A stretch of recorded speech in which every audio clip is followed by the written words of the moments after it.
ನಮಸ್ಕಾರ. Mutual funds add ನೋಡಿದ್ದೀನಿ. But mutual ಫಂಡಲ್ಲ investment ಮಾಡೋದು ಯಾರಪ್ಪ? ತಿಂಗಳು ಸಂಬಳ ಬರ್ತಾ ಇರಬೇಕು, ವ್ಯವಹಾರ ಇರಬೇಕು, ಅವ್ರು ಮಾತ್ರ ಮ್ಯೂಚುವಲ್ ಫಂಡ್ ಇನ್ವೆಸ್ಟ್ಮೆಂಟ್ ಮಾಡ್ಲಿಕ್ಕೆ ಸಾಧ್ಯ ಅನ್ನೋ ಭಾವನೆ ನಿಮ್ಮ ಹತ್ರ ಇದೆಯಾ? Not necessary. ಹಾಗೇನಿಲ್ಲ.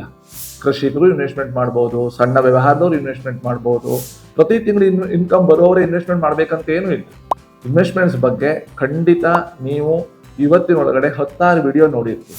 ಆದರೂ ಕೂಡ ನಿಮಗೆ ಇನ್ವೆಸ್ಟ್ಮೆಂಟ್ಸ್ ಬಗ್ಗೆ ತುಂಬ ಕನ್ಫ್ಯೂಷನ್ಸ್ ಇರ್ಬೋದು ಅಲ್ವಾ?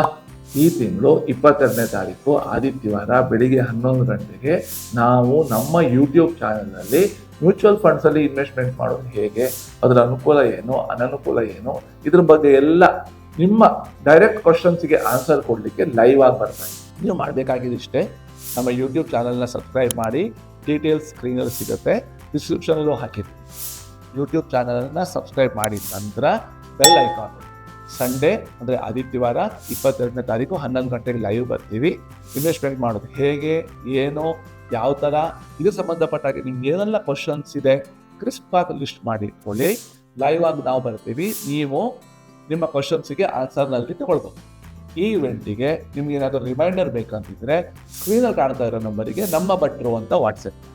ನೀವು 22ನೇ ತಾರೀಕು ಲೈವ್ ಬರ್ತೀರಲ್ವಾ?